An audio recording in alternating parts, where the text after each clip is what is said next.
Welcome back to Wealth Mavericks, the podcast where we help doctors unlock the secrets to building generational wealth. And today, we're talking about setting the non-negotiables in your life.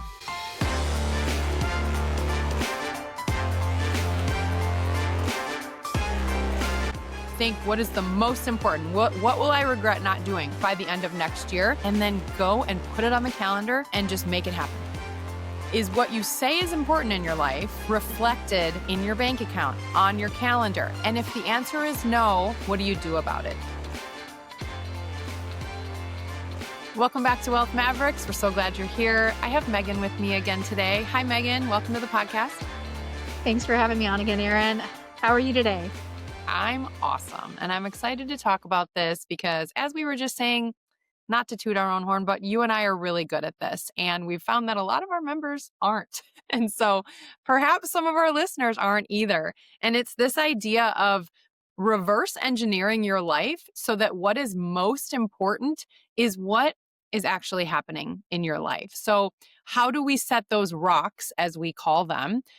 We talk a lot on this podcast about having clarity on your vision and your values. And Joe and I spoke recently about, is what you say is important in your life reflected in your bank account, on your calendar? And if the answer is no, what do you do about it? So you and I are going to talk through some practical ways that you can set those rocks. So, I work with you. I don't get to talk to you as much as I would like because we're both very busy serving our amazing members. But you are, especially, I call you a beast to our team. Like, you are beast mode. We're like, how does Megan do it? You serve the most number of members out of our member base. You still work out and have a marriage and a family, and you do all the things. So give us your take on how you manage it all. Well, there's one motto that I have for myself, and it really just comes down to if it mattered, you'd make it happen. And that's exactly how I operate everything in my life.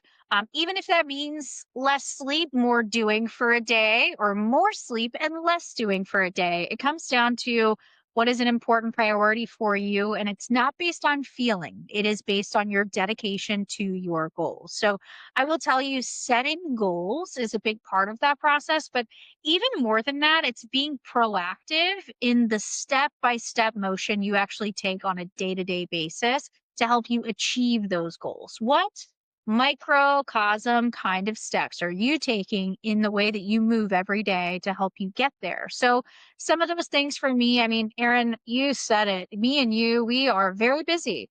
We are entrepreneurs, we are serving members, operating funds, having families, going on adventures, traveling, working out. Gosh, the list just keeps going, doesn't it? It makes you wonder, how do we do it all? Well, the way that you do it all is you prioritize what's important to you. And a big part of that is utilizing a calendar. And I know it sounds so silly. Oh, use a calendar? Well, yes, a lot of our members and a lot of people out there, they don't accurately use a calendar to the best degree possible for them. And that calendar could be a series of things. But for me personally, it's about prioritizing and blocking my calendar with the absolutes, things that are non-negotiable, just like you said a few minutes ago. So things like fitness and exercise, things like family time, travel, adventures, time to myself, as well as, of course, work and the financial commitments that we have to make to ourselves too. But the work will always fill in the gaps, always, no matter what. So you have to make sure to block off those non-negotiable priorities for you for self-care, for family time, for adventures. And I think that that's a big gap that a lot of people suffer from is they just work, work, work, work, work. And they get to a place in their life, Erin, where they don't have the time. They don't have the time to to do these things, to go on these adventures, to spend time with family. Well, what is your thoughts on somebody who says they don't have the time? They haven't been intentional enough with their planning. And this is a question that has come up on some of my 510s recently where people are like, well, I want to take 2 weeks off and do this, or I want to take the family here. I mean, travel is a big one. And then I will ask, is it on the calendar? When are you going to do that? And oftentimes, well, no, it's not on the calendar yet. Well, then your work fills up and now oh no, I can't do it for another 6 months. Oh, now we can't do it until next year. It's like this time of year is the best time to look a little further out and Mm, say, I love this idea of like casting yourself forward or casting yourself back. Like a year from now, when you look back, what do you absolutely want to have done? mm, Like you said, the rest will fill in. But like if it's this once in a lifetime trip, I very much operate from like, we are not guaranteed tomorrow, let alone 6 months from now. So do it now, do it now, do it now. I think a big part of my success in this area is eliminating the should I or shouldn't I thinking. I think a lot of people expend so much mental energy in a day putting off the things that they had planned or thought about, mhm. like, well, making excuses. Maybe I won't do that. For me, like the working out part, I know that's a struggle for a lot of people.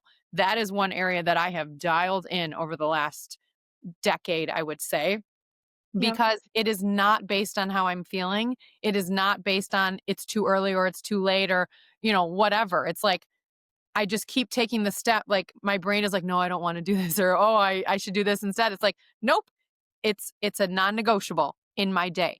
Just like the other things in spiritual family, like I know what's important to me. My faith is important, my family is important. So should I or shouldn't I go to church? Should I or should I not like go say good morning to my kid? Like stuff like that. It should be non-negotiable. So for me, that mindset really works. I think so too. And I think a lot of times people are unsure about themselves and what they really want because they don't even take the time to sit down and say what actually matters. So there's an exercise that I've trialed on myself. I talked to a lot of my members about this. Imagine you get to the ripe old age of 100 years old and you're looking back on your life. Is there anything that had to happen in order for you to feel truly successful? Like, I did it. Well done, good and faithful servant. For a lot of people, they don't consider what that could look like. And if you were to look back, does the money matter?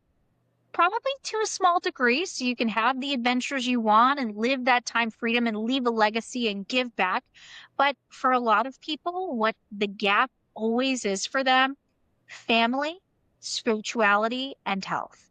And I think it comes down to a lot of times we get so busted up with work and so busy with all the tasks we have to do in a day that we don't schedule that out. So, one thing that I have made a non negotiable in my life, Erin, is each time I look at my calendar, before I schedule out anything for the following year, I block out all of the trips that I'd like to take for the year.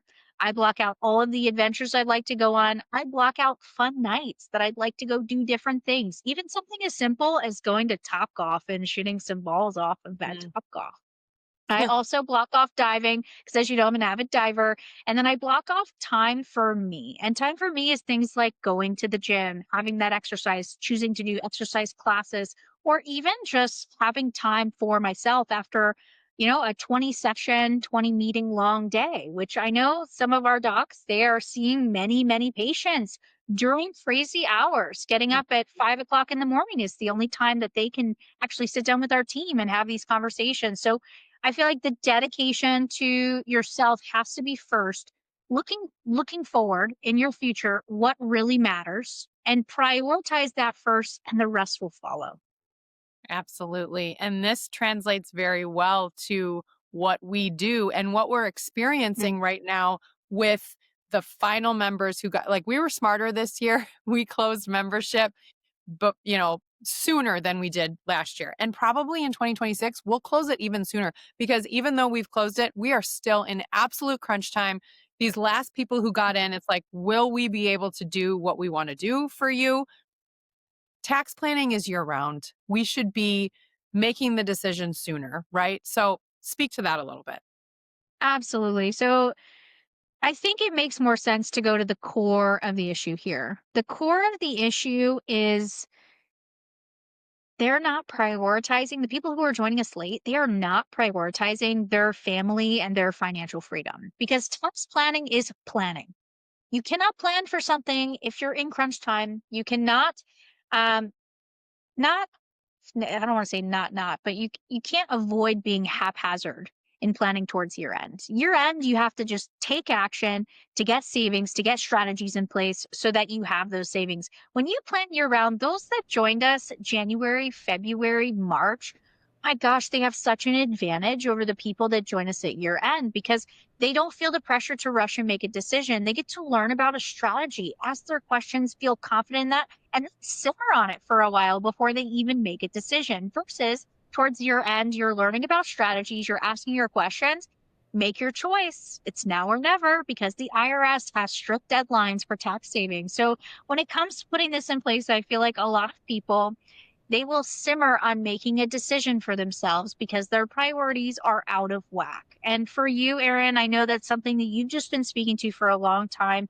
is just really having those non negotiables. And if financial abundance and having tax savings is a part of that plan to help you achieve whatever it might be more time freedom, early retirement, more family time, more adventures and more travel, or to buy a yacht or a plane and become a pilot. Everybody has different goals and dreams.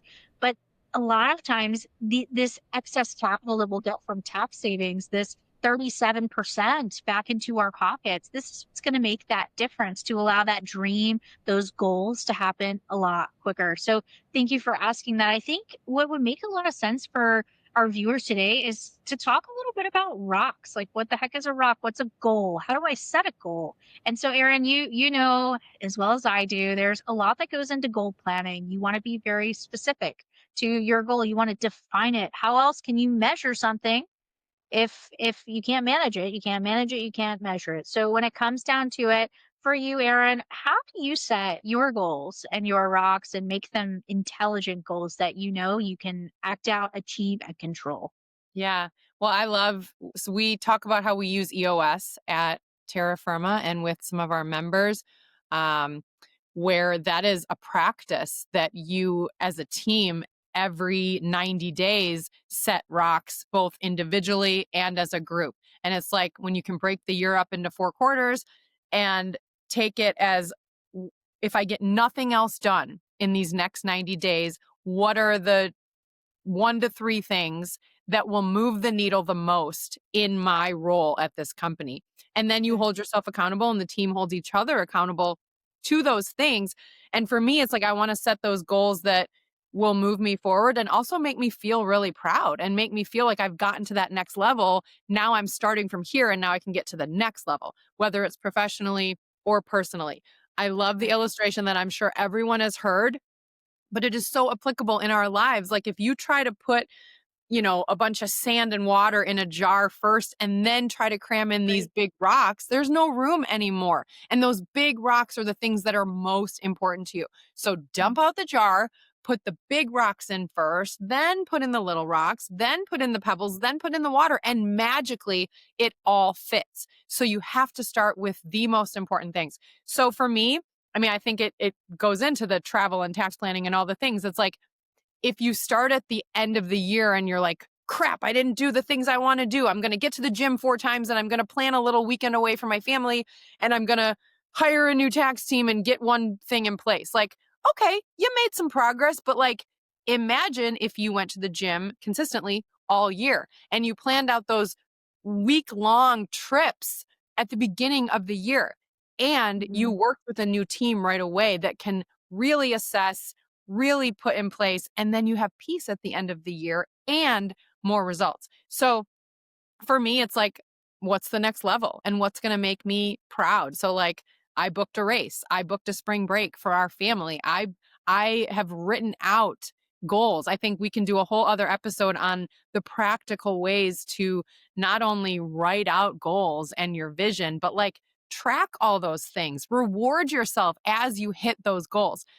Right. But I think that would be the start is to just start with the biggest things and plan them now, do them now.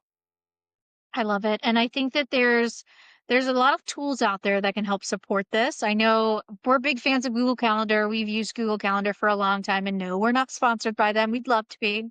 But when it comes to getting things set up on your calendar, I use Google Calendar as well as other online calendar tools because it gives me notifications to my phone. And I feel like that's super beneficial. Same thing with my computer screen. But for family, for fun, for adventures, it's almost too much to just put it there. So there's a tool that I know you're a big fan of, Joe's a big fan of, I'm a big fan of, and it's a giant calendar, a paper calendar that you can actually put on the wall and be able to access and write in what are these big rocks? Like what things do I want to make happen this year? And it has every day of the year on one giant calendar. Now, for a lot of people, they'd say, "Oh gosh, that's too much. How would this benefit me?" But the idea of being able to put your family fun, put your adventures, put the things that really, really matter to you on this big A calendar is what it's called. Yep. First word left out. So for that, from that perspective, Erin, do you have any challenges for our listeners to be able to implement something like that into their world? And is that something you've been doing for a long time? So just this past year is the first year that I did one of those big calendars. It is right outside my bedroom door on the wall. So I see it every day and you just dry erase. It's not only fun to plan in advance, but it's also fun to look as the year goes on. Like these are the cool big things we did in the year. And I have already ordered my big A calendar. You can just look it up. Awesome. And you can get them on Etsy and do your own, or I just this year ordered the big A calendar. Um, but I think we all realize more than ever, a year goes like that, and we So don't true. really get many of them. And so having that visual for me is super fun. So I guess my tip would be like, if you need some help with this, that's what we're here to help you do. Um, I should even like take a picture of mine and because I love mine for this year. Like we did some cool stuff because we were very intentional about it. So I think you can Awesome. make a lot of fun of it. Like sit down with your spouse, sit down with your family. What are the things that we want to do together this year? And Yeah. plan them. I Oh, Yeah, yeah. it's just a We're fun. in the same boat. Totally. And I think one of the most fun things that I do towards year end is I actually have a dedicated time frame where I sit down and I plan all these things. I plan the categories. I plan what travel am I going on this year? Can I add something here? Do I want to move it there? It makes me spur even thoughts on the following year. Okay, so I'm going on these 6 international trips this year. The following year, I'm going to spend a month in a specific location. Where do I want to go? What do I want to do? And planning that out and looking at your actual calendar to say, um, make it something fun. Don't and just take a glass of wine with your significant other or a cup of coffee and just say, what are we going to do for our family this year? What kind of travels will we go on? What kind of dates will we go on? What kind of fun are we going to have? What kind of investments are we going to make? Do we want to strategize there? So the core things that we do in membership that I feel like really propel our members past the amazing tax savings and helping them build their wealth and helping them navigate their financial world is navigating their personal world. And what that really looks like is Mhm. taking ownership and honor of Right. your entire process as you build out goals. So I think that when our members join us, they don't quite realize this until they experience it for themselves. But for them to be able to see the steps that they can take to see things turn around in their fitness world, in their health world, in their marriages, in their family lives, in their adventures, and even in their jobs, getting better jobs that require less hours. I've seen that one before. So I feel like truly sitting down, making this a priority every year, it's got to be one of the funnest things that I do in my family. I love it. And we love when our members share with us. Like we have a whole channel where we'll share like and Joe said this on the last episode and it's so true. Like it's a very special relationship we have with some of our members where it's like a friendship too. And they will send us photos from their vacations or they get an award at work and they'll send us a picture or like one of my members shot a moose and like he sent us the picture of him with the moose and we're like, yeah, it's so fun that we get to celebrate these things. So it sounds so easy, simple, but like if it's so easy, why aren't people doing it? Like that's our message. Just like take a few minutes to think what is the most important? What will I regret not doing at the end by the end of next year? And then go and put it on the calendar and just make it happen. Like just do it. Absolutely. Yeah. Yes, and I think our community, what we've built here makes a difference. So find if we buy your community, We are if you're here, but if we're not your community, go and find a community. Surround yourself with people that are doing what you want to do or what you are doing in your life. And if anyone needs like a template of what categories do I kind of separate things out in for my calendar, how do I plan this? That is something we can support too. So just reach out, leave a comment. We're happy to give you some direction. Of course, it's not going to be expert direction, but it'll be our personal experience and what we do with members. So we'd be happy to help however we can to help you achieve your best life and live your life on purpose. Your best life. Amen. All right. Thank you so much for sharing, Megan. Doc, thanks for being with us. We hope that this has inspired you a little bit. We hope to talk to you in the new year if we aren't already. So thanks for listening. Come back next time. And until then, go be a wealth maverick.